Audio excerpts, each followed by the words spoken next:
Welcome back. This is part 4 of the custom DIY 6.5 gallon long tank.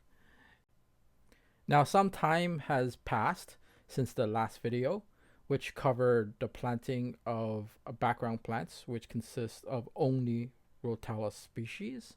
I want to say it's about a month, so the tank is ready.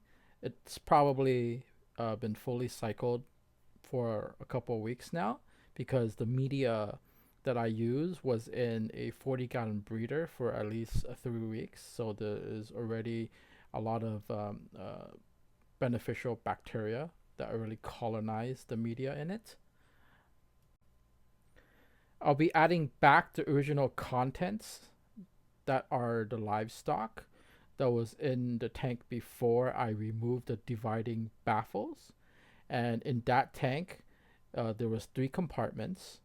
One of them, which is the very first one, was a failed attempt at making a breeding tank for assassin snails.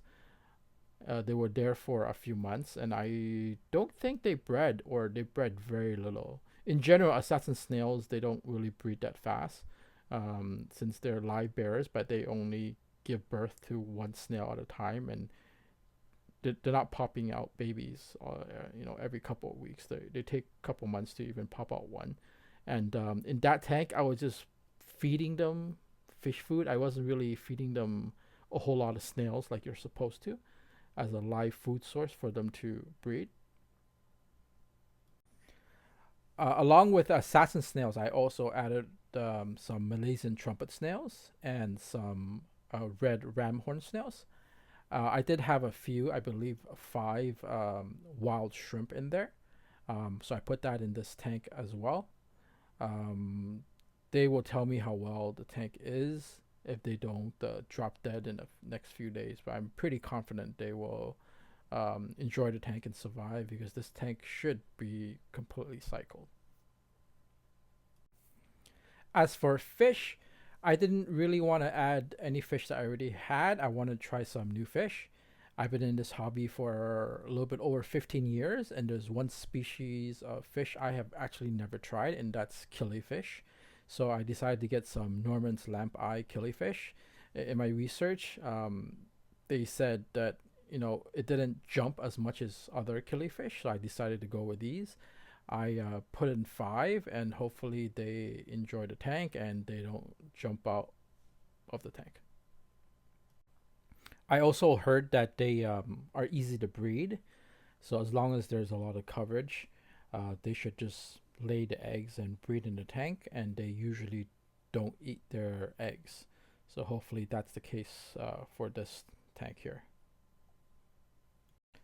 Now on to the health of the plants.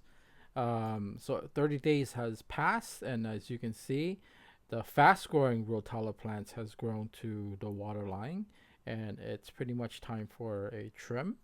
The other Rotellas that are super slow growing are pretty much exactly the same, or they grew just so insignificant I didn't really focus on them. One surprising thing is that for a new tank, there's surprisingly no algae. I expected some algae on the glass, in like sort of dust type algae.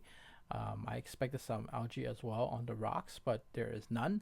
There is some algae on the buses, but that was from the tank it came from, so the algae didn't develop in this new tank.